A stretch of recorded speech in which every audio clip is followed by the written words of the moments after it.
ॐ ज्ञानतिमिरान्धस्य ज्ञानाञ्जनशलाकया चक्षुरुन्मिलितं येन तस्मै श्रीगुरवे नमः। श्रीचैतन्यमनोभीष्टं स्थापितं येन भूतले स्वयं रूप कदा मह्यं ददाति स्वपदान्तिकं। वन्देऽहं श्रीगुरोः श्रीयुतपदकमलं श्रीगुरून् वैष्णवांश्च श्रीरूपं साग्रजातं सहगण रघुनाथान्वितं तं सजीवं साद्वैतं सावधूतं परिजनसहितं कृष्णचैतन्यदेवं श्रीराधाकृष्णपादान् सहगण ललिता श्रीविशाखान्वितांश्च। हे कृष्ण करुणा सिन्धु दीनबन्धु जगत्पते गोपेश गोपिका कान्त राधा कान्त नमस्तुते। तप्त कांचन गौरांगी राधे वृंदावनेश्वरी वृषभानुसुते देवी प्रणमामि हरिप्रिये। वाञ्छाकल्पतरुभ्यश्च कृपा सिन्धुभ्य एव च पतितानां पावनेभ्यो वैष्णवेभ्यो नमो नमः। जय श्री कृष्ण चैतन्य प्रभु नित्यानंद श्री अद्वैत गदाधर श्रीवासादि गौर भक्तवृंद। हरे कृष्ण कृष्ण कृष्ण हरे हरे हरे राम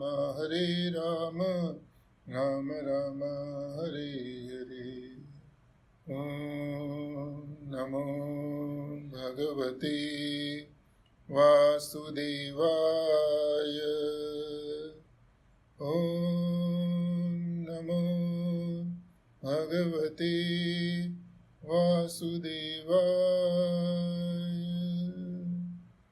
ओम नमो भगवते वासुदेवाय। नारायणं नमस्कृत्यं नरं चैव नरोत्तमं देवीं सरस्वतीं व्यासं ततो जयामुदीरयेत्। नष्टप्रायेषु अभद्रेषु नित्यं भागवत सेवया भगवती उत्तमश्लोके भक्ति भवति नैष्ठिकी। Shrimad Bhagavatam first canto chapter 17 verse number 12। को अवृश्चत् तव पादांस्त्रीन् सौरभेय चतुष्पद मा भुवंस्त्वादृशा राष्ट्रे राज्ञां कृष्णानुवर्तिनां। को अवृश्चत् तव पादांस्त्रीन् सौरभेय चतुष्पद मा भुवंस्त्वादृशा राष्ट्रे राज्ञां कृष्णानुवर्तिनां। को अवृश्चत् तव पादांस्त्रीन् सौरभेय चतुष्पद मा भुवंस्त्वादृश राष्ट्रे राज्ञां कृष्णानुवर्तिनां। Can I request any three devotees to recite the verse? को वृश्चत् तव पादांस्त्रीन् सौरभेय चतुष्पद मा भुवंस्त्व अदृष्टा दृशा राष्ट्रे राज्ञां कृष्णानुवर्तिनां। को अवृश्चत् तव पादांस्त्रीन् सौरभेय चतुष्पद मा भुवंस्त्वादृशा राष्ट्रे राज्ञां कृष्णानुवर्तिनां। को अवृश्चत् तव पादांस्त्रीन् सौरभेय चतुष्पद मा भुवंस्त्वादृशा राष्ट्रे राज्ञां कृष्णानुवर्तिनां। को वृश्चत् तव पादांस्त्रीन् सौरभेय चतुष्पद मा भुवंस्त्वादृशा राष्ट्रे राज्ञां कृष्णवर्तिनां। को वृश्चत् तव पादांस्त्रीन् सौरभेय चतुष्पद मा भुवंस्त्वादृशा राष्ट्रे राज्ञां कृष्णवर्तिनां। को वृश्चित् तव पादांस्त्रीन् सौरभेय चतुष्पद मा भुवंस्त्वदृश्य राष्ट्रे राजनं कृष्णानुवर्तिना. Hare Krishna. Kaha, who is he? Avrishchat, cut off. Tava, your. Padan, legs. Trin, 3. Saurabheya, O son of Surabhi. Chatushpada, you are 4-legged. Ma, never to be. Bhuvan, it so happened. Twadrishaha, as yourself. Rashtre, in the state. Ragyan, of the kings. Krishna Anuvartinam, those who follow the codes of Krishna, the Supreme Personality of Godhead. Translation: He, Maharaj Parikshit, repeatedly addressed and questioned the bull thus: O son of Surabhi, who has cut off your 3 legs? In the state of the kings who are obedient to the laws of the Supreme Personality of Godhead Krishna, there is no one as unhappy as you. Purport by His Divine Grace A.C. Bhaktivedanta Swami Srila Prabhupada Ki Jai. Can I request anyone devotee to read the purport, please? The kings or the executive heads of all states must know the codes of Lord Krishna, generally Bhagavad Gita and Srimad Bhagavatam, and must act accordingly in order to fulfill the mission of human life, which is to make an end to all miseries of material conditions. One who knows the codes of Lord Krishna can achieve this end without any difficulty. In the Bhagavad Gita, in a synopsis, we can understand the codes of Godhead, and in the Srimad Bhagavatam, the same codes are explained further. In a state where the codes of Krishna are followed, no one is unhappy. Where such codes are not followed, the first sign is that the 3 legs of the representative of religion are cut off, and thereby all miseries follow. When Krishna was personally present, the codes of Krishna were being followed without question. But in his absence, such codes are presented in the pages of Srimad Bhagavatam for the guidance of the blind persons who happen to be at the helm of all such affairs. जय श्रीला प्रभुपाद की जय। जय। हरे कृष्णा प्रभुजन माता जी, सभी भक्तों का आज के कार्यक्रम में हार्दिक स्वागत है। जैसा आपको मालूम है कि इस अध्याय के प्रसंग में शुकदेव गोस्वामी हमको बताते हैं कि परीक्षित महाराज भगवान के भक्त थे और उनको एहसास हुआ कि पूरी धरती पर कलयुग के चिन्ह जगह जगह प्रकट हो रहे हैं। तो उन्होंने कहा ये तो अच्छी बात नहीं है, जाके देखना चाहिए कि ये पूरी पृथ्वी पर क्या हो रहा है और किस तरह से कलयुग के जो चिन्ह हैं उनको वह समाप्त कर सकें। और कलयुग के चिन्ह क्या होते हैं, जैसे हमको प्रभुपाद जी बार बार बताते हैं कि जो हमारे 4 रेगुलेटरी प्रिंसिपल्स हैं, अगर हम उसको फॉलो नहीं करें तो उसको कलयुग की निशानी कहा जाता है। और 5वीं वो जगह जहाँ पर धन या अनैतिक रूप से धन एकत्रित होता है, जैसे सोना है, तो वहाँ पर भी कली निवास करते हैं। तो वो पूरे विश्व के भ्रमण के लिए निकलते हैं और घूमते घूमते एक जगह पे पहुँचते हैं जहाँ पर देखते हैं कि एक शूद्र जो राजा के भेष में है वह गाय और बैल दोनों को गदा से मार रहे हैं। तो परीक्षित महाराज को बहुत क्रोध आता है, तो वह शूद्र से बोलते हैं कि तुम तो एक राजा की तरह से लगते हो, तुम बहुत शक्तिशाली हो। तो जो शक्तिशाली व्यक्ति होता है उसका कर्तव्य है कि जो कमज़ोर व्यक्ति है उसकी सुरक्षा करने का, लेकिन तुम तो यहाँ पे जो असहाय पशु है और वह भी गाय और बैल, उसको तुम मर्सीलेसली बिना किसी दया के उनको मार रहे हो ना। कि तुम लगते तो राजा हो, तुमने राजा का वेश धारण कर रखा है, लेकिन जो तुम्हारे काम है वह काम तो शूद्रों के जैसे हैं। इसी कारण से तुम एक जो इनोसेंट पशु है उसको तुम पीट रहे हो और तुम इस योग्य हो कि तुम्हारी हत्या कर दी जानी चाहिए। या परीक्षित महाराज कहते हैं कि मुझे इतना क्रोध आ रहा है कि मैं तुम्हें जान से मार दूं। और इसके बाद में परीक्षित महाराज बुल जिसकी पिटाई हो रही थी उससे बात करते हैं। तो परीक्षित महाराज देखते हैं कि bull is standing on the 3 legs है, और वो जब बुल को देखते हैं तो सबसे पहले तो उसको कंफर्ट देते हैं कि तुम्हें डरने की आवश्यकता नहीं है ना। और इंटरेस्टिंगली यहाँ पर हम एक चीज़ देखते हैं कि हम जब भी, जैसे परीक्षित महाराज ने बैल को सबसे पहले क्या बोला कि तुम्हें डरने की आवश्यकता नहीं है, तो उसको भय से मुक्त किया। तो इसी तरह से जब भी हम कृष्ण भगवान के शरण में जाते हैं तो सबसे पहला वरदान हमको क्या मिलता है? हम भय से मुक्त होते हैं ना। श्रीमद् भागवतम के 7वें स्कंद के श्लोक में भी आता है, जब देवता लोग कृष्ण भगवान की शरण में जाते हैं असुरों के अत्याचार से तंग होकर, तो कृष्ण भगवान सबसे पहले बोलते हैं माँ भयष्ट विबुध श्रेष्ठ है ना। भगवान कहते हैं डोंट बी फियरफुल है ना, डोंट बी फियरफुल है ना, तुम भय त्याग दो है ना। तो यहाँ पर परीक्षित महाराज भी पहले बैल को सांत्वना देते हैं, तुम्हें डरने की आवश्यकता नहीं है, मैं यहाँ पर हूँ और जो तुम्हारे लिए अच्छा होगा वो करूँगा मैं। और कहते हैं कि जो एक राजा है उसका सबसे पहला कर्तव्य क्या होता है कि उसके समाज में जो लोग दुखी हैं उनको दुखों से मुक्त करने का। और कहते हैं कि मुझे बताओ किसने तुम्हारे 3 पैर काटे हैं ना। इस श्लोक में प्रभुपाद जी तात्पर्य में लिखते हैं कि he repeatedly addressed and questioned the bull. Repeatedly addressed means कि परीक्षित महाराज बैल से बार बार पूछ रहे हैं कि मुझे बताओ तुम्हारे पैर किसने काटे हैं। और इसके बाद में हम देखेंगे, इसके 3 या 4 श्लोक के बाद में जब बैल बोलना शुरू करते हैं तो वो बहुत ही सुंदर प्रसंग है। उस प्रसंग में हम देखेंगे कि बुल ने शिकायत नहीं कर रहे किसी के, है ना। Bull is not criticising condemning anybody, जबकि इतनी असहाय स्थिति में है।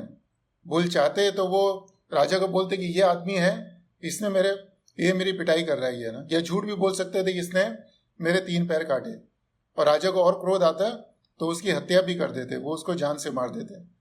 लेकिन bull has been very patient. तो बैल वह कुछ बोल नहीं रहे, तो राजा कहते हैं कि भाई तुम तो चतुष्पद हो, तुम्हारे तो 4 पैर होने चाहिए, लेकिन तुम तो सिर्फ 1 पैर पे खड़े हो, तुम्हारे 3 पैर किधर गए।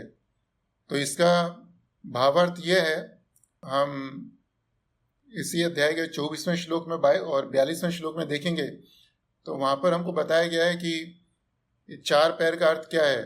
बैल के 4 पैर का अर्थ है कि तप, शौचम, दया और सत्यम, austerity, cleanliness, mercy and truthfulness. These are the 4 legs of the principles of religion. जो धर्म है उसके 4 पैर होते हैं। बुल किसका प्रतिनिधि है? बुल धर्म का प्रतिनिधि है। तो धर्म के 4 पैर होते हैं, और 4 पैर कौन से हैं? एक ऑस्टेरिटी है, दूसरा क्लीनिनेस है, तीसरा मर्सी है, और चौथा है दया। तो यहाँ पर परीक्षित महाराज कहते हैं कि तुम तो सिर्फ 1 पैर पे खड़े हो। तो बैल के 3 पैर काट दिए गए थे, सिर्फ 1 पैर बचा था, है ना। और वो कौन सा पैर था? वह था सत्यम, है ना। और ये कहने का तात्पर्य है कि कलयुग में अभी almost there is no austerity, there is no cleanliness, there is no mercy. What is left? The only thing left out is truthfulness, है ना। कि अभी इसमें थोड़ा सत्य बचा हुआ है कलयुग में, और जब तक सत्य है तब तक कलयुग जीवित रहेगा, है ना। और जब सत्य खत्म हो जाएगा तो कलयुग भी समाप्त हो जाएगा। Krishna will come himself and destroy everything, है ना। और फिर परीक्षित महाराज बैल से बोलते हैं कि जिस राज्य में ऐसे राजा हों जो कृष्णानुवर्ती नाम, कृष्ण हमको मालूम है कृष्ण भगवान, अनुवर्ती नाम, अनुवर्ती नाम का अर्थ है कि who follow the codes of Krishna, कि जो कृष्ण भगवान के आदेशों का पालन करते हैं, ऐसे राजाओं के साम्राज्य में तुम्हारी ऐसी दशा नहीं होनी चाहिए। और इसके तात्पर्य में प्रभुपाद जी ने छोटा सा तात्पर्य दिया है, तो लेकिन तात्पर्य में प्रभुपाद जी हमको सबसे पहले बताते हैं कि द किंग्स और the executive heads of all states must follow the codes of Krishna, कि जितने भी राजा हैं उन सभी को कृष्णा के जो कोड्स हैं या कृष्णा के जो आदेश हैं उनका पालन करना चाहिए। और दूसरी चीज प्रभुपाद जी बोलते हैं कि एक कृष्ण भगवान के आदेश कहाँ दिए गए? ये श्रीमद् भागवतम और भागवत गीता में दिए गए। और फिर प्रभुपाद जी बताते हैं कि भागवतम और भगवद गीता में क्या अंतर है। फिर प्रभुपाद जी हमको बोलते हैं कि अगर हम कृष्णा के आदेश का पालन करेंगे तो क्या होगा, और प्रभुपाद जी ये भी बताते हैं कि हम कृष्णा के आदेशों का पालन नहीं करेंगे तो क्या होगा। तो अब हम इसी के ऊपर थोड़ी सी चर्चा करेंगे। तो प्रभुपाद जी बोलते हैं कि codes of Krishna means Bhagavad Gita and Shrimad Bhagavatam. यह कोड्स को हिंदी में कहते हैं संहिता, if I am not wrong, कि कोड्स को हिंदी में कहते हैं संहिता। या हमें क्या करना चाहिए, क्या नहीं करना चाहिए। हम बड़ी बड़ी कंपनीज में देखते हैं, वहाँ पे कोड ऑफ कंडक्ट होता है कि कोड ऑफ कंडक्ट का अर्थ होता है कि हम किस तरह से कंपनी में व्यवहार करें ना, डूज एंड डोंट्स हैं। तो हमारे बहुत सारे शास्त्र हैं, लेकिन सब शास्त्रों में से 2 शास्त्र सर्वप्रथम हैं। एक है भगवद गीता, दूसरा है श्रीमद् भागवतम। दोनों में समानता है कि दोनों के अंदर कृष्ण भगवान के आदेशों के बारे में बताया गया है, लेकिन दोनों में एक अंतर है कि Bhagavad Gita is spoken by lord Krishna himself, कि भगवद गीता कृष्ण भगवान ने स्वयं अपने मुख से बोली है। तो कृष्ण भगवान स्वयं हमको बता रहे हैं कि हमें क्या करना चाहिए, क्या नहीं करना चाहिए। और श्रीमद् भागवतम के अंदर भी कृष्ण के आदेशों के बारे में बताया गया है, लेकिन वो आदेश किसने बताए? कृष्ण भगवान से ज़्यादा कृष्ण भगवान के भक्तों ने बताया हमको कि भगवान के क्या क्या आदेश हैं, हमें उनका कैसे पालन करना चाहिए। और जैसा हमको मालूम है, Bhagavad Gita is known as a instruction booklet, कि जैसे मार्केट में जाते हैं, वहाँ पर हम मशीन खरीदते हैं, कैमरा खरीदते हैं, मोबाइल खरीदते हैं, तो generally we get the instruction booklet. तो उससे हमको मालूम पड़ता है कि how to run that equipment, कि जो हमने मशीन ली है, इक्विपमेंट लिया, उसको कैसे हम चलाएं। तो हमारा जीवन भी, मनुष्य जीवन भी एक मशीन की तरह से है, कृष्ण भगवान भगवद गीता में बताते हैं ना। और तो उसको चलाने के लिए हमें गाइडेंस चाहिए, इंस्ट्रक्शन चाहिए। तो कृष्ण भगवान ने मशीन बनाई है, तो जैसे मैन्युफैक्चरर है, जब भी वो मशीन बनाता है, मशीन बनाने के साथ साथ में इंस्ट्रक्शन बुकलेट भी प्रोड्यूस करता है। तो इसी तरह से कृष्ण भगवान ने अनादिकाल से, जब से मनुष्यों को बनाया है, उनके साथ साथ कुछ संदेश भी दिए हैं, कुछ आदेश भी दिए हैं कि जीवन को अच्छा चलाने के लिए हमें क्या करना चाहिए, क्या नहीं करना चाहिए। तो वह सब भगवद गीता और श्रीमद् भागवतम में दिया है। और ये अगर हम बाह्य रूप से देखें तो भगवद गीता और श्रीमद् भागवतम, ये लगता है कि जैसी दूसरी किताबें हैं वैसी उन किताबों के समान है ना। भगवान के भक्त होने के नाते हम समझ सकते हैं दोनों में क्या अंतर है, लेकिन जो भगवान का भक्त नहीं है वो, उसको लगता है ये भी एक बुक है, भगवद गीता भी एक बुक है, दोनों में क्या अंतर है ना। लेकिन अगर हम शास्त्रों को देखें तो हमारे शास्त्रों में बताया गया है कि जो भगवद गीता है, श्रीमद् भागवतम है, ये प्रामाणिक शास्त्र हैं, उसको अपौरुषेय बोलते हैं। अपौरुषेय का अर्थ है कि भगवद गीता, श्रीमद् भागवतम या कृष्ण के जो कोड्स हैं, those are free from 4 defects. Prabhupada ji हमको बताते हैं कि मनुष्य में, इस संसार में जितने भी मनुष्य हैं, सभी के अंदर 4 तरह के दोष किसी न किसी रूप में, और चाहे थोड़ी मात्रा में हो, ज़्यादा मात्रा में, वो हमेशा रहते हैं। और 4 तरह के दोष कौन से हैं? कि टेंडेंसी टू मेक मिस्टेक्स, जितने भी मनुष्य हैं सभी की आदत है गलती करने का, और कहावत भी है, टू एयर इज ह्यूमन। तो मनुष्य किसको बोलते हैं? जो गलती करता है। तो लेकिन भगवद गीता किसी ऐसे व्यक्ति ने नहीं लिखी जो गलती करता हो। कभी कभी हम किताबों के शुरू में देखते हैं जो फिलोसफर्स होते हैं, जो स्टोरी राइटर्स होते हैं, वो कहते हैं कि भाई I have done my best to the my capability, blah blah right, if I missed out anything please excuse me, so many things they will say. लेकिन कृष्ण भगवान जब भी बोलते हैं, कभी ये नहीं बोलते कि अगर मेरे से कोई भूल चूक हो गई तो माफ़ी करने का है ना। क्या भगवान के जब भक्त बोलते हैं तो ऐसा नहीं बोलेंगे कि कुछ गलती हो गई हो तो एक्सक्यूज मी है ना, बिकॉज इट्स ऑल परफेक्ट है ना, इट्स ऑल परफेक्ट है, right. What ever is spoken bye Krishna and his pure devotees is always perfect है ना। और इतना परफेक्ट होता है कि भगवान के केस में तो हमेशा ही परफेक्ट होता है। भगवान के भक्तों के साथ ऐसा होता है कि अगर वो मुंह से कोई ऐसी चीज भी बोलते हैं जो परफेक्ट नहीं है, तो भी फिर भगवान को उनकी बात रखने के लिए उस चीज को वैसे ही करना होता है। तो Bhagavad Gita and Shrimad Bhagavatam is written by Krishna and coming from his devotees, where there is no place to have the errors in. And the second defect the human being is illusion, कि we are always under illusion. और प्रभुपाद जी कई बार उदाहरण देते हैं कि जैसे हम रेगिस्तान में जाते हैं, दूर से देखते हैं तो वहाँ पे हमको पानी दिखता है ना, लेकिन जब पास में जाते हैं तो हमको लगता है कि पानी नहीं है ना। सो दिस इज कॉल्ड इल्यूजन है ना। या कभी कभी सांप को रस्सी समझ लें तो उसको भी हम इल्यूजन कहते हैं। कोई व्यक्ति बहुत ज़्यादा अंधेरा हो तो हमारे सामने सांप लटका होगा लेकिन हमको लगेगा रस्सी है ना। तो यह मनुष्य का दूसरा दोष है। और तीसरा दोष है टेंडेंसी टू चीट है, कि सभी मनुष्य के अंदर किसी न किसी रूप से थोड़ी ज़्यादा मात्रा में टेंडेंसी है, प्रवृत्ति है धोखा देने की है ना। और चौथा है इम्परफेक्ट सेंसेस, कि हमारी जो इंद्रियां हैं अपूर्ण है ना। जैसा अभी मैं बैठा हुआ अपने सामने जो हो रहा है उसको देख सकता हूँ, मेरे पीछे क्या हो रहा है उसको नहीं देख सकता है ना। तो ये मेरी इंद्रियों की अपूर्णता है ना। तो प्रभुपाद जी कहते हैं कि जिस व्यक्ति के अंदर ये 4 दोष हों, वो कुछ भी लिखेगा, कुछ भी बोलेगा, उसके अंदर भी ये 4 दोष होंगे। लेकिन भगवद गीता, श्रीमद् भागवतम, ये ऐसे ग्रंथ हैं कि इनके अंदर ये 4 दोष नहीं है, और इसीलिए इनके अंदर शक्ति भी है ना। अभी हम देखें तो न्यूज़पेपर वो पेपर से बनता है ना, प्रिंटिंग प्रेस में छपता है, और भगवद गीता भी पेपर से बनती है, वो भी प्रिंटिंग प्रेस में छपती है। न्यूज़पेपर के लिए जो इंक होती है वही भगवद गीता के लिए यूज होती है। लेकिन फिर भी हम देखते हैं दोनों की शक्ति में बहुत अंतर है। न्यूज़पेपर रोज पढ़ते हैं फेंक देते हैं, रोज पढ़ते हैं फेंक देते हैं। लेकिन भगवद गीता का चाहिए कोई भक्त नहीं हो, लेकिन उसको अगर मालूम पड़ जाए भगवद गीता है, तो भी उसके मन में दूसरे प्रकार की भावना होती है ना। उसके मन में भाव नहीं आता है कि ये तो दूसरी तरह के साधारण भक्त हैं, तो वह भगवद गीता को सम्मान देते हैं। तो ये अंतर है कि भगवद गीता, श्रीमद् भागवतम और जो दूसरे जो हमारे शास्त्र हैं। अभी प्रभुपाद जी हमको इस श्लोक में बताते हैं कि what happens if you follow the शास्त्र है। तो प्रभुपाद जी ने समरी रूप में बोला है कि one who knows the cords of lord Krishna can achieve this end without any difficulty. This end means we can end the miseries of this material life without any problem.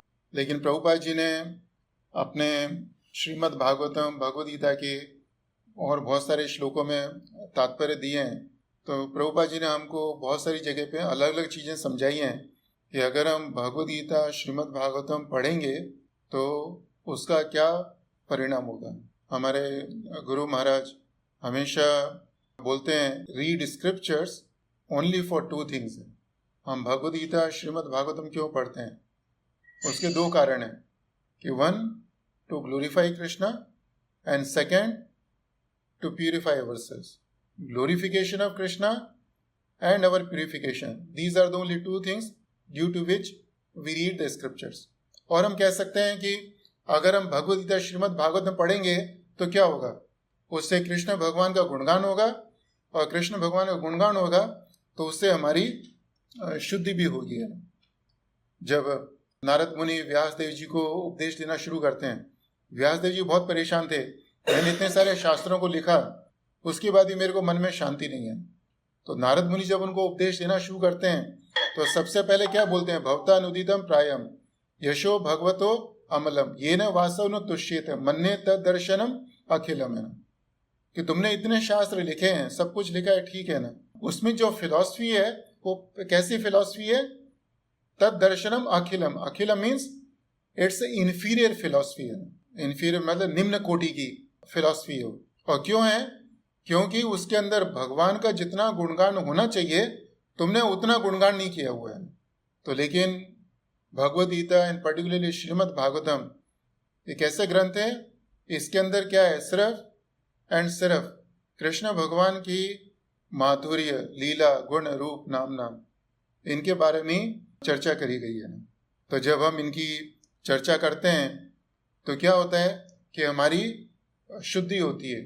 Externally तो हम लोग नहाते ही हैं रोज, है ना, बट लेकिन जो हमारा हृदय है उसके ऊपर बाहर का साबुन नहीं जा सकता है ना।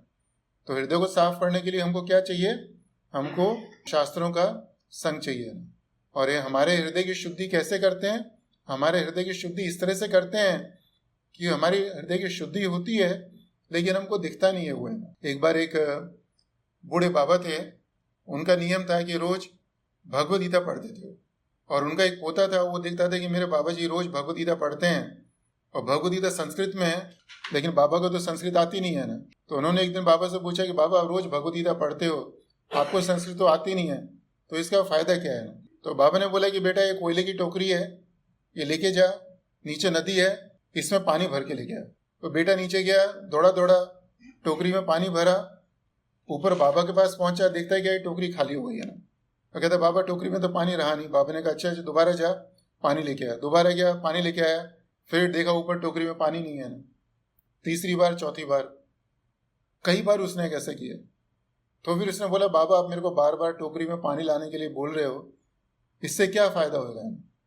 तो फिर बाबा उसको बताते हैं कि बेटा, मैं तुझे समझाना चाहता हूँ कि भगवद गीता को बार बार पढ़ने का क्या फल होता है। तो बाबा ने बोला कि बेटा, जब तू सबसे पहली बारी टोकरी लेके गया, तूने देखा वो कितनी काली थी वो, है ना। लेकिन अभी तू इतनी बारी पानी भर के लेके आया इसके अंदर, उसके अंदर पानी टिका नहीं, लेकिन अभी देख टोकरी का रंग कैसे बदल गया है वो, है ना। तूने इसके रंगों को बदलने का प्रयास नहीं किया, लेकिन टोकरी में परिवर्तन हो गया है। तो बाबा कहते हैं इसी तरह से भगवद गीता को जब हम बार बार पढ़ते हैं तो हमें नहीं मालूम पड़ रहा, लेकिन जिस तरह से टोकरी की सफाई हो रही थी, उसी तरह से हमारे हृदय की भी सफाई होती है। और वो कृष्ण भगवान वो स्वयं करते हैं अपने आप, है ना। हमारे भागवत में श्लोक भी दिए गए हैं ना कि how Krishna cleans our own heart, है। So this is what happens when we study the scriptures, है ना, कि Krishna is glorified first thing, and once Krishna is glorified then automatically our heart is cleaned, right?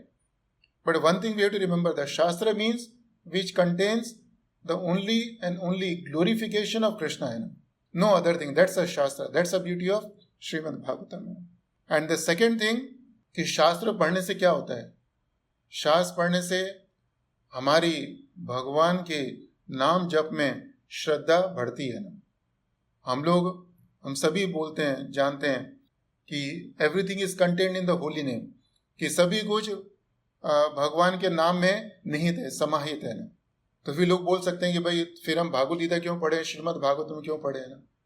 तो प्रभुपाद जी बोलते हैं, गुरु महाराज ने बोला कि जब हम शास्त्र पढ़ते हैं तो उससे हमारी भगवान के नाम जप में श्रद्धा और दृढ़ होती है। क्योंकि हमारे शास्त्रों में क्या बताया गया है? हमारे शास्त्र में जगह जगह पे देखें तो भगवान के नाम की महिमा को बताया गया है। अगर हम भागवतम पढ़ें और अजामिल का प्रसंग सुने तो कौन सा ऐसा व्यक्ति होगा जिसके मन में भगवान के नाम के प्रति श्रद्धा नहीं बढ़ेगी। अभी एक हफ्ता पहले दामोदर महीना खत्म हुआ, उस समय गजेंद्र मोक्ष पढ़ते हैं ना, तो श्रीमद् भागवतम का 8वां स्कंद 3रा अध्याय 1 श्लोक है ना, उसमें बताया गया है कि गजेंद्र जी इतनी सुंदर स्तुति क्यों कर पाए। तो 8.3.1 में उसका कारण दिया गया है ना कि जजाप परमम जाप्यम प्राग जन्मिनी अनुशिक्षितम, कि जजाप परमम जाप्यम, उन्होंने परम जाप किया। क्योंकि पहले जन्म में उन्होंने उसका अभ्यास किया था। तो यह दूसरी चीज हमको शास्त्रों को पढ़ने से सीखने को मिलती है। और तीसरी चीज हमको शास्त्रों को पढ़ने से समझ में आती है कि हमें क्या करना चाहिए और क्या नहीं करना चाहिए। ये हमें कौन बताएगा? कृष्ण भगवान भगवद गीता के 3रे अध्याय में बताते हैं कि नहीं कश्चित क्षणम अपि जातु तिष्ठति अकर्म कृतन। कृष्ण भगवान कहते हैं कि कोई भी ऐसा क्षण नहीं है, कोई भी ऐसी अवस्था नहीं है, कोई भी ऐसा व्यक्ति नहीं है जो कभी भी बिना कर्म किए रह सकता हो। तो अगर हमें मालूम है कि helplessly we are forced to act, कार्यते ही अवश्य कर्म, helplessly we are forced to act, तो हमको मालूम होना चाहिए कि हमें क्या करना है क्या नहीं करना है। जैसे हम लोग किसी ऑफिस में जाते हैं, we start with a new job, तो हमें मालूम होना चाहिए कि ऑफिस के अंदर हमारे लिए क्या करने योग्य है, क्या करने योग्य नहीं है। और अगर हमें ये मालूम नहीं होगा तो क्या होगा कि हमको या तो उस ऑफिस में रहने नहीं दिया जाएगा, और या हम रहेंगे तो वहाँ पर खुश नहीं रहेंगे, या और ऑफिस में लोग हमको अलग अलग तरीके से परेशान करेंगे, हमको अलग अलग तरह की सजा मिलेगी। कृष्ण भगवान भगवद गीता के 16वें अध्याय में अर्जुन को बताते हैं, तस्माद शास्त्रम प्रमाणम थे कार्य अकार्य व्यवस्थित हुए ज्ञात्वा शास्त्र विधानोक्तम कर्मम कर्तुम इहारसी। तो कृष्ण भगवान अर्जुन को बोलते हैं ये शास्त्र प्रमाणम थे, कार्य अकार्य व्यवस्थित हुए। कार्य मतलब करना है, अकार्य मतलब नहीं करना है। कि तुम्हें क्या करना है नहीं करना है वो तुम्हें कौन बताएगा? वह तुम्हें शास्त्र बताएंगे। हमारे 4 वर्ण हैं, 4 आश्रम हैं। 4 वर्ण को मालूम है, ब्राह्मण क्षत्रिय वैश्य शूद्र, और हर एक वर्ण के अंदर 4 आश्रम हैं, ब्रह्मचर्य गृहस्थ वानप्रस्थ संन्यास। और चारों वर्ण चारों आश्रम, इनके करने योग्य और ना करने योग्य बहुत सारी चीजें हैं। और श्रीमद् भागवतम में जगह जगह दिया गया है। इसी श्रीमद् भागवतम के पहले स्कंद के 9वें अध्याय में हम देखते हैं कि जब पांडव बहुत ज्यादा दुखी थे कुरुक्षेत्र के युद्ध के बाद में, तो कृष्ण भगवान उन सब पांडवों को भीष्म पितामह के पास लेके गए और भीष्म पितामह उनको किस बारे में उपदेश दिया कि गृहस्थ को अपना जीवन कैसे व्यतीत करना चाहिए। श्रीमद् भागवतम के 4थे स्कंद में देखते हैं कि भगवान कृष्ण स्वयं पृथु महाराज को उपदेश दे रहे हैं कि राजा को अपना जीवन किस तरह से निर्वाह करना चाहिए, किस तरह से राजपाट चलाना चाहिए। श्रीमद् भागवतम के 9वें स्कंद में भगवान राम का प्रसंग आता है। तो हम अलग अलग जगह देखते हैं श्रीमद् भागवतम के अंदर हमें बताया गया है कि क्या करना चाहिए, नहीं करना चाहिए। और ऐसे ही भगवद गीता के अंदर भी है ना, कृष्ण भगवान हमको जगह जगह बताया क्या करें क्या नहीं करें, क्या करें क्या नहीं करें। भगवद गीता के अंदर बहुत सारे श्लोक हैं, लेकिन उसमें से एक श्लोक है क्या करना चाहिए नहीं करना चाहिए ना। तो भगवान ने बहुत सिंपल सी चीज बोली है, उसको हम लोग याद नहीं रखते। हम लोग हैं, हमको भगवद गीता के बहुत सारे श्लोक हैं ना, बहुत सारे श्लोक याद होंगे और हम भक्तों से पूछें कि भगवद गीता के क्या क्या मुख्य श्लोक हैं, वो हमको बहुत सारे श्लोक बताएंगे। लेकिन hardly there is anyone who will say युक्ताहार विहारस्य युक्त चेष्टस्य कर्मसु युक्त स्वप्न अवबोधस्य योगो भवति दुःखः। कृष्ण भगवान क्या बोलते हैं, how to lead our life in one words, in a very simple way Krishna is telling us how to lead our life. Krishna कहते हैं युक्त आहार विहारस्य, आहार विहार। युक्त मीन्स रेगुलेट, और रेगुलेट का मतलब होता है न कम न ज्यादा। जैसे हमारे किचन में रेगुलेटर देखते हैं ना, गैस का रेगुलेटर होता है, तो रेगुलेटर क्या करता है कि गैस की ना तो कम सप्लाई करेगा ना ज्यादा करेगा। ऐसे ही पावर रेगुलेटर, पावर की ना तो कम सप्लाई ना ज्यादा सप्लाई है। ऐसे ही हमको जो खाना है ना तो कम खाने का ना ज्यादा खाने का। विहारस्य घूमना फिरना, ना तो कम ना ज्यादा है। युक्त चेष्ट से ऑफिस का काम, ना तो कम ना ज्यादा है। और स्वप्न व बोध से सोना, ना तो ज्यादा सोना ना कम सोना। If you regulate in the 4 things and everybody does the 4 things including the animals, तो क्या होगा, योगो भवति दुःखः। फिर हम लोग इन दुखों से छुटकारा, योगो भवति दुःखः, then we will be free from the miseries, mitigate all material pains. Prabhupada ji कहते हैं मिटिगेट, कि हमारे दुख खत्म नहीं होंगे लेकिन उनका प्रभाव कम हो जाएगा। तो देखिए इतनी सुंदर चीज है, सबके काम में आने वाली चीज है, शिक्षा है ये। और कहाँ दी है, भगवद गीता के अंदर दी है। और इसी चीज को एक्सप्लेन करने के लिए बहुत सारे मोटिवेशनल स्पीकर्स हैं, they come and stand and speak, और यही श्लोक के बारे में लेकिन अलग अलग तरीके से बोलेंगे। और वो इतना सारा पैसा बनाते हैं, हम उसके बारे में सोच भी नहीं सकते हैं। और वहां पर हम पैसा देते हैं और जाके यही चीज सुनते हैं। और लेकिन यहाँ पे भगवद गीता हमको फ्री में मिलती है, या पता नहीं 100, 150, 200 रुपए की मिलती है, और हमारे पास उसको उठाकर पढ़ने के लिए समय नहीं है। तो ये हमारा दुर्भाग्य है। तो खैर प्रभु जी, माता जी, अभी चर्चा तो हम बहुत सारी कर सकते हैं इस श्लोक के ऊपर, लेकिन समय नहीं है। और लेकिन बस एक चीज याद रखनी चाहिए हमको, इस कथा के अंदर हम कहना चाहेंगे। एक बार प्रभुपाद जी के शिष्य आए, उन्होंने प्रभुपाद जी को बोला कि Prabhupada, I read Bhagavad Gita for 45 minutes. So Prabhupada asked him, can you live Bhagavad Gita for 45 minutes. तो प्रभुपाद जी के पास एक बार उनके शिष्य है, उन्होंने प्रभुपाद जी को बोला, प्रभुपाद जी मैंने 45 मिनट तक भगवद गीता पढ़ी है ना। तो प्रभुपाद जी ने उनको बोला कि क्या तुम भगवद गीता को 45 मिनट तक जी सकते हो। 45 मिनट तक जीने का अर्थ है कि भगवद गीता के अंदर जो दिया गया है उसका 45 मिनट तक भी पालन कर सकते हो। So what Prabhupada wanted to say, that we simply don't have to read Bhagavad Gita, we have to live Bhagavad Gita. And living Bhagavad Gita means कि हमको हर क्षण प्रति क्षण सोचना चाहिए कि जो मेरे काम हैं, जो मेरे कर्म हैं, ये हमारे शास्त्र के विधान के अनुसार है नहीं है।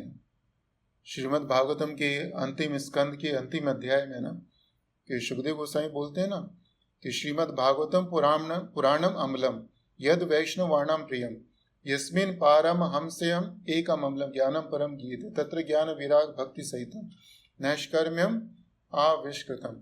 और अंत में क्या बोलते हैं? तत् श्रवण सुपठन विचारण। ये भगवद गीता श्रीमद् भागवतम के सुनने का है, सुपठन उसको जोड़ जोड़ से बोलने का है ना। एंड विचारणो, विचारणो मीन्स उसके ऊपर we have to meditate. Meditate means think how to apply in our life, and if we can do it, अगर हम ऐसा कर सकते हैं तो फिर हमारे जीवन में परिवर्तन आएगा। क्योंकि भगवद गीता श्रीमद् भागवतम ये सिर्फ ज्ञानी और पंडितों की तरह से याद करने के लिए नहीं है, ये हमारे जीवन में परिवर्तन लाने के लिए है। और परिवर्तन कब आएगा? जब हम इसको प्रैक्टिस करेंगे, हम अपने जीवन में उतारेंगे। तो हरे कृष्णा। प्रभु जी माता जी, सभी भक्तों का बहुत बहुत धन्यवाद कि उन्होंने हमको कथा के लिए अवसर दिया। कथा के अंत में किसी भक्त को कुछ कमेंट्स हो, कुछ अनुभव हो, तो उनका आमंत्रण है। हरे कृष्णा प्रभु जी। प्रभु जी, गृहस्थों के लिए भी अर्ली मॉर्निंग उठना, इज इट रिकमेंडेड, और because it's not always possible to wake up early in the morning? हाँ प्रभु, इसके अंदर दोनों ही चीज़ें हैं, पॉसिबल है, नहीं भी पॉसिबल है। कई बार हम देखते हैं कि कई लोग नाइट शिफ्ट में काम करते हैं, बहुत देर रात तक काम करते हैं, तो उनके लिए संभव नहीं होता। लेकिन हमको एक चीज़ याद रखनी चाहिए, हमारे गुरु महाराज बोलते थे कि हम ज़रूरत से ज़्यादा सोएंगे तो हमारे शरीर के अंदर कफ उत्पन्न होएगा है ना। हमारे शरीर के 3 चीज़ें, कफ वात पित्त है ना। तो हमारे शरीर में ज़्यादातर बीमारियाँ किस कारण से होती हैं कि किसी भी एक चीज़ की मात्रा कम या ज़्यादा हो जाए तो उससे हम बीमार पड़ते हैं। तो अगर हम ज़रूरत से ज़्यादा सोएंगे तो हमारा 5, 6, 7 घंटे से ज़्यादा सोएंगे तो हमारे शरीर में कफ बनेगा और उसके कारण हमारा स्वास्थ्य सही नहीं रहेगा। तो ये हम स्वयं को, अपने आप को देखने का है कि हम कितना सोते हैं, हम ज़्यादा सोते हैं, कम सोते हैं ना। So that everyone has to see himself. So it's possible as well as not possible है। कृष्ण भगवान कहते हैं वी हैव टू रेगुलेट है ना। हम लोग ये भी कर सकते हैं कि हम लोग बहुत देर रात तक काम करें और सुबह देर से उठें है ना। और ये भी हो सकता है कि हम रात को जल्दी सोएं और सुबह जल्दी उठ के हम वही काम करें जो रात को 11 बजे करने वाले थे। तो दोनों चीज़ें संभव हैं प्रभु। सो जो आपके वहाँ पर काउंसलर हैं, आप उनसे बात करिए, चर्चा करिए, they can guide you on A 1-to-1 basis. ठीक है प्रभु, क्योंकि हर एक व्यक्ति की स्थिति अलग अलग होती है ना, परिस्थिति अलग अलग होती है। जी जी। समर्स में तो प्रभु जी इजी था, विंटर्स में it's getting difficult to wake up early. हाँ प्रभु, it's difficult but it's not impossible है ना। The thing is that if we love somebody then we will do everything whatever need to be done. अभी एक माँ के पास एक छोटा सा बच्चा होता है, आपने देखा होता है ना, छोटे छोटे बच्चे का जन्म होता है, माँ उसको अपने पास में सुलाती है रात को है ना। तो जब भी बच्चा उठता है उसी समय माँ उठती है उसको दूध पिलाने के लिए। माँ समय को नहीं देखती है ना, हाँ चाहिए सर्दी हो गर्मी हो, क्योंकि माँ को उस बच्चे से बहुत प्रेम है ना। तो इसी तरह से अगर हमको कृष्ण भगवान से प्रेम होगा और हमें मालूम है कृष्ण भगवान को क्या अच्छा है और नहीं अच्छा है, तो हम उसके अनुसार काम करेंगे ना। तो जहाँ पर प्रेम होता है वहाँ पर त्याग भी होता है ना, वहाँ पर तप भी होता है। अभी आप सब लोग सुबह सुबह प्रोग्राम में आए हैं ना, क्योंकि आपको you are attached to it है ना, you love it. You love it means you love Krishna, because इस प्रोग्राम में क्या हो रहा है, कृष्ण भगवान के बारे में चर्चा हो रही है। तो प्रभु जी, सुबह उठना ये सर्दियों में ये आसान भी है, मुश्किल भी है, तो लेकिन हमको प्रयास करना चाहिए, हम जितने ज़्यादा प्रयास कर सकें है ना। लेकिन एक चीज़ है कि अगर हम रात को समय से सोएंगे और अपना रूम ज़्यादा ठंडा नहीं रखेंगे और कपड़े बराबर पहन के सोएंगे तो हमको आलस नहीं आएगा है ना। और अगर हम ज़्यादा नहीं खाएंगे रात को सोने से पहले तो भी हमारे शरीर में सुबह आलस नहीं होगा। हमको किसी एक भक्त ने बोला था कि we should throw ourselves out of the bed, कि हमको सुबह सुबह अपने आप को बिस्तर से उठा के बाहर फेंकने का है। क्योंकि सुबह जब भी हम उठना चाहते हैं तो माया देवी हमको हमेशा ये बोलती है कि अभी उठने की क्या ज़रूरत है ना, अभी 1 मिनट और सो लो, 2 मिनट और सो लो, 5 मिनट, 10 मिनट, 15 मिनट है ना। फिर लगता है कि चलो मंगला आरती का तो समय निकल ही गया है ना, अभी और थोड़ा और सो लो राइट। तो ऐसा होता है प्रभु है। So the Maya is very tricky, winter is also another aspect of Maya right Prabhu. But don't worry Prabhu, you just try for it, right? And it's not difficult. Okay Prabhu? Okay प्रभु जी। हरे कृष्णा। हरे कृष्णा। हरे कृष्णा प्रभु जी, मेरा एक छोटा सा question है। जैसे हम लोग office में जाते हैं या वहाँ पे जाके तो मतलब इतना हम लोग लोग का जो ऐसे रोल होता है कि we need to talk with people और डिफरेंट मीटिंग्स में जाना पड़ता है या उनका जो इश्यूज होता है उसको लेके डील करना पड़ता है, तो वहाँ पे हाउ टू मेंटेन, मतलब उनको कैसे ये नॉलेज को हम लोग ट्राई कर सकते हैं कि मतलब if not directly indirectly at least the knowledge हम लोग कैसे पास ऑन करने का कोशिश कर सकते हैं ताकि सब में थोड़ा टॉलरेंस आए या कोऑपरेशन बढ़े इन अ टीम। तो इसके ऊपर अगर आप कुछ थोड़ा बताएं, वो मेरे मन में क्वेश्चन आया। तो प्रभु अभी कृष्ण भगवान भगवद गीता के अंदर बोलते हैं यद यद आचरति श्रेष्ठस तद तद एवेतरो जना, what ever action a great man performs a common will follow him. तो अगर आपको चाहते हैं कि आपके ऑफिस में आपके आसपास जो लोग हैं उनके व्यवहार में परिवर्तन आए तो आपको वही व्यवहार करना चाहिए। You should lead by examples. If every day morning you reach late, अगर हम लोग खुद ही लेट पहुंचेंगे ऑफिस में तो then how can we tell our staff to come on time. तो हमको वो नहीं करना चाहिए। अगर हम खुद ही ऑफिस के अंदर बार बार क्रोध करेंगे तो फिर हम स्टाफ को कैसे बोलेंगे कि बी टॉलरेंट है। So it's a very simple thing प्रभु, the only thing we have to do, we have to lead by examples है ना। आप बहुत बड़ी कंपनी से कोड्स देखेंगे, कोड ऑफ कंडक्ट देखेंगे, स्टैंडर्ड ऑफ कंडक्ट देखेंगे ना, तो वहाँ पे हमेशा लिखा होता है कि the leaders have additional responsibility to lead by examples, and everybody is a leader in one way or other way. So we can talk a lot more about it, but the main thing, Prabhu, we have to lead by our example and don't try to make everyone Krishna conscious around it. कि दूसरों को भक्त बनाने का प्रयास नहीं करने का है ना। हम अपना आचरण अच्छा रखें और दूसरे लोग उसको देखें, वो भी उनके लिए भक्ति है ना, राइट। आपका आचरण अच्छा है, आप भक्त हो, आप अपना संग उनको दे रहे हो तो अननोइंगली उनकी अज्ञात सुकृति हो रही है। आप जितने भी जीव हैं ऑफिस के अंदर, उन सभी के अंदर कृष्ण भगवान को देखे है ना, उन सभी को कृष्णा का दास माने। जीवेरे स्वरूप है नित्य कृष्ण दास। हम लोग बोलते हैं ये है ना कि सभी जीवों का नित्य स्वरूप क्या है कि वो हमेशा कृष्णा के दास है ना, लेकिन हम कभी भी ऑफिस में होते हैं, घर के बाहर होते हैं, मंदिर में, कभी सोचते ही नहीं इस बारे में है ना कि जो मेरे सामने खड़े है वो कौन है, वो कृष्णा का दास है। इसका अर्थ है वो भी वैष्णव है ना, वो प्रणाम करने योग्य है ना। तो it's all depends Prabhu our developing the Krishna consciousness है ना। प्रभुपाद जी ने जो मूवमेंट शुरू किया उसका नाम क्या रखा, कृष्णा कॉन्शियसनेस है। कृष्णा मूवमेंट है Krishna consciousness. What makes a difference is our consciousness, हमारी भावना। उससे मालूम पड़ता है कि हम डिवोटी हैं नहीं है, भक्त हैं नहीं है। Simply by reading the scriptures, by changing the dress, putting the tilaka, ये सब तो कलयुग में बहुत ज़्यादा रैम्पेंट है ना। इंद्र महाराज ने तो यही किया था ना, घोड़ा चुराने के लिए क्या किया, वो भेष बदल के आए थे ना, सन्यासी का भेष बदल के आए थे। तो भेष बदलना बहुत आसान है, लेकिन पृथु महाराज की तरह से व्यवहार करना, जिस तरह से पृथु महाराज ने व्यवहार किया, श्रीमद् भागवत में 4थे स्कंद में आता है ना, वो व्यवहार करना बहुत कठिन है ना। तो हमको चाहिए कि हम उस तरह का व्यवहार करें। ठीक है प्रभु। Thank you so much. I think one question. Yes, sir. Chat box में question आया है विनित्रा माता जी का। How to tolerate with criticism? Is it correct to remain silent even though we are provoked? Please throw some light on this. प्रभु इसके अंदर criticism के ऊपर जहाँ तक बात आती है, इसके अंदर we can have one full class on how to tolerate the criticism है ना। लेकिन अगर हम लोग भक्त हैं तो श्रीमद् भागवतम का पहला स्कंद 18वां अध्याय 48वां श्लोक 1:18-48 है ना।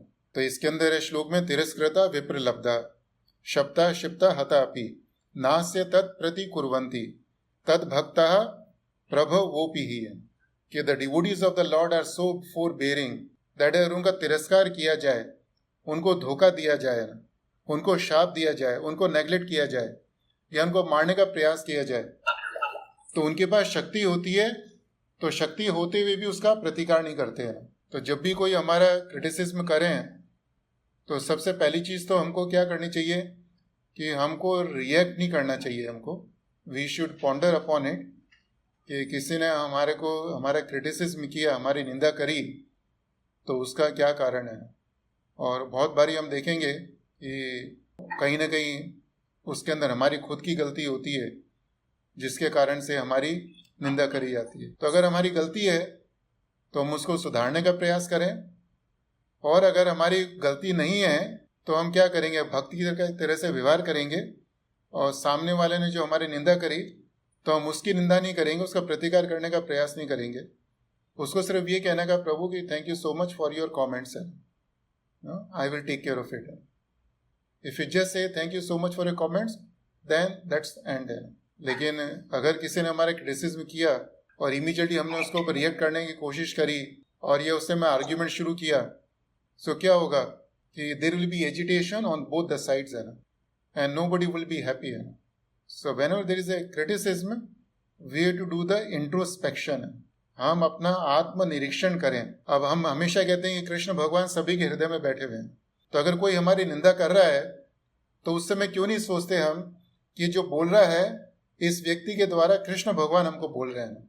तो अगर हम ऐसा सोचेंगे कि it's a Krishna who is speaking through this person, then immediately we will calm down, है ना, immediately we will calm down.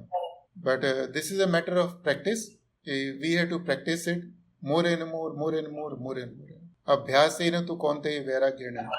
Krishna भगवान अर्जुन को बोलते हैं ना कि अभ्यास करने का, तो अभ्यास अभ्यास अभ्यास, प्रैक्टिस प्रैक्टिस प्रैक्टिस। तो प्रैक्टिस का अर्थ सिर्फ सोले माला जप करने का नहीं है ना। सोले माला जप करना it's very very basic thing, है ना, वेरी वेरी बेसिक थिंग्स है ना।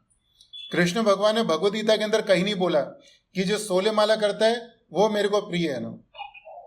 भगवद गीता के 12वें अध्याय के श्लोक नंबर 8 से देखें हम, 8, 9, 10, 11, 12, 13 है ना, वहां पे कृष्ण भगवान ने बताया है ना कि कौन उनको प्रिय है ना। तो हमें देखना चाहिए कि वो सब गुण हमारे अंदर है कि नहीं है। Then we will be dear to the Krishna. I hope that helps माता जी। हरे कृष्ण। माता जी से thank you so much. Yes, thank you so much. वाचा कल्पितरुभ्यश्च कृपा सिन्धुभ्य एव च पतितानां पावनेभ्यो वैष्णवेभ्यो नमो। अनंत कोटि वैष्णव वृंद की जय। श्री श्री राम बिहारी भगवान की जय। श्री श्री गौर निताय की जय। श्रील प्रभुपाद की जय।